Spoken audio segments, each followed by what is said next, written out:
Nice Derek Joe, todo kwento.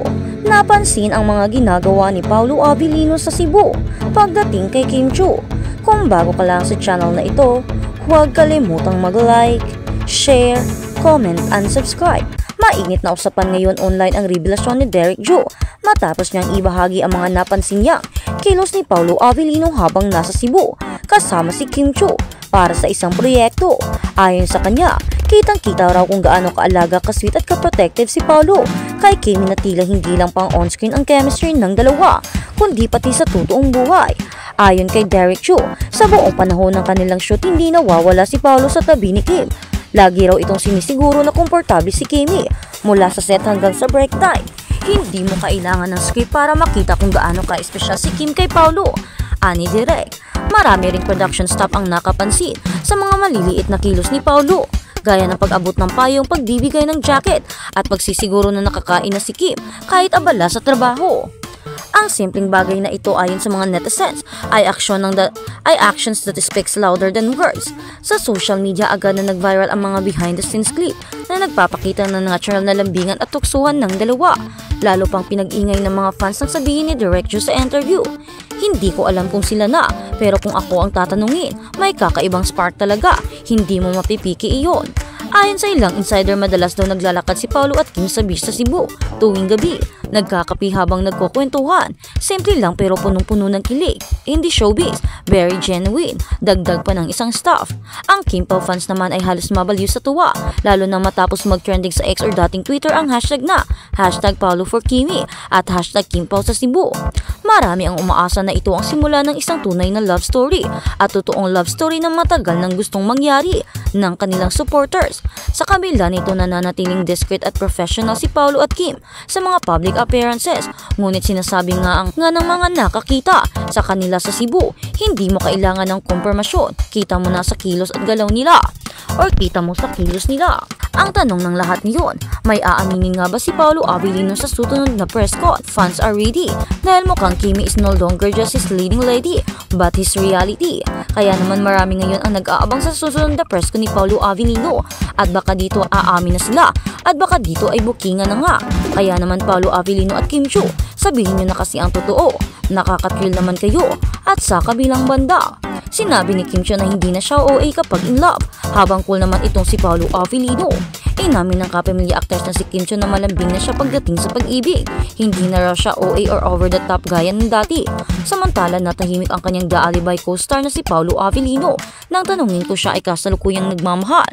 Sa The Filipino channel na RUG, hosted by MG Felipe, sinabi ni Chiu na OA siya dati noong in love siya pero nagbago siya dahil sa mga past experiences niya. Ganoon siya dati ma-in love, OA, ngayon sakto na lang, said Chiu, explaining that experience taught her a lot when it comes to love. Siyempre from the experience kasi experience is the best teacher. Bibigyan ka nito ng pagsusulit bago ang aralin. Sabi pa ni Kim Chiu ayon na nga sa isang sikat na kasabihan dito sa Pilipinas, as you or sa ibang bansa man or sa buong mundo. As you age, nagmamature na rin on how you choose battles, how you fall in love, how you give, how you share, ganoon, Chiu added. Kasama si Chiu bilang guest sa RUG is fellow kapamilya star and The Alibay, co-actor Paulo Abilino. Sa show, tinanong si Abilino kung siya rin ba ay isang man in love.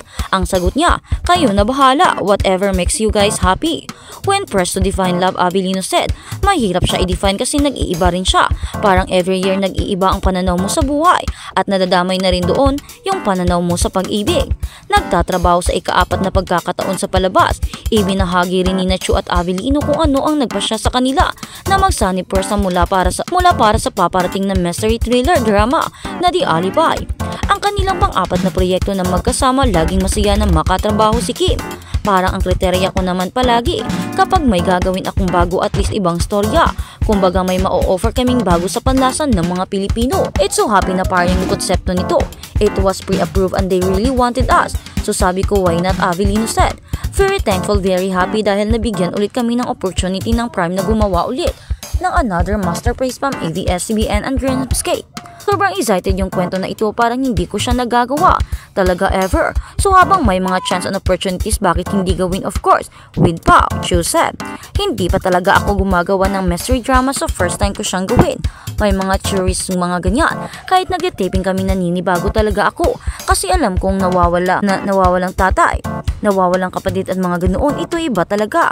Added Chu knows more for her to rom-com projects. For his part, Avelino said he is enjoying doing mystery dramas, which is actually his forte. Nag-enjoy ako na gumawa ng ganito dahil parang mas malawak ang pwedeng gawin, Avelino said. May konting adjustment pa rin especially for our characters, lalo na yung karakter ni Kim sa Stella. Medyo tricky siyang gawin, hindi pa niya nagagawa, i-added. Para sa The Alibay, nag-film sina Avelino at Chu sa Cebu, ang kanyang bayan, kung saan nagmula si Kim Chu or kung saan siya nanirahan at lumaki. Ayon na nga sa sinabi nila, diba, si Kim Chu ay isang sweet na babae na from Cebu. At lagi nating tandaan na si Kim Chu ay mananatiling sweet pa rin nating babae. Kahit na naging daring na ang kanyang mga role ay mananatili pa rin siyang inosente sa mga mata natin. Dahil mahal na mahal natin si Chu at alam naman natin na busilak ang kanyang puso. Sa direksyon ni na FM Reyes at Juju Sagin at panulat ni Danica Domingo, ginawa ng Dreamscape Entertainment ang The Alibay at ipapalabas ngayong serye ni na Kim Chu ngayong November 7. Kaya naman abangan natin. At sa kabilang balita, ibinahagi ni Kim Chu ang karanasan sa shooting sa kanyang bayan sa Cebu para sa kanyang bagong serye na The Alibay. Ibinahagi ni Kim Chu ang kanyang karanasan sa paggawa ng pelikula. Sa isang panayam kay MJ Filipe, ibinahagi ni Kim, ang pagbaril sa kanyang bayan ay nagdala ng maraming alaala mula sa kanyang mga kabataan. First kong mag-lock-in sa ibang lugar that involves flying sa airplane. Diba yung parang ang layo sa bahay kapag may makalimutan ka talaga, hindi na talaga pwede. So iba she relate. The actress went on, lalo na sa Cebu sa amin ang dami kong alam na lugar. Minsan tinuturo ko sa niya referring to Paulo Avellino. Diyan ako nag-aabang ng jeep dati. Diyan ang school namin. Sa familiar place, familiar yung lugar. Nakakatuwa. Ipinahayag ni Kim na ang The Alibay ay nag-explore ng isang genre na hindi pa niya nagawa noon. Yung kwento na ito parang di ko pa siya nagagawa talaga ever. So habang may mga chance and opportunities, bakit hindi naman gawin?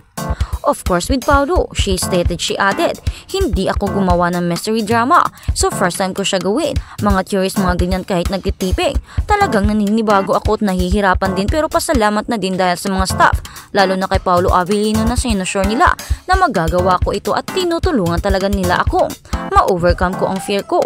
Ang proyekto ay isang romance suspense series na pangunahan ng parehong creative team.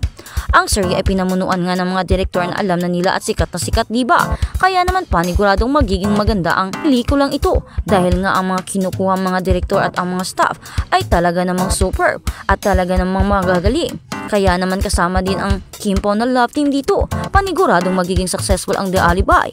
Isa lang naman ang hiling ng karamihan ay ang mapanood na ang full pelikula ng The Alibay dahil marami nang excited na makita kung ano ba talaga ang totoong karakter ni Kim Chu or kung ano ba talaga ang ganap at kung paano ba talaga nila ginampanan ang kanilang mga karakter bilang bagong mga tao or bilang bagong mga rules at bagong mga pinagsasamahan nilang pelikula.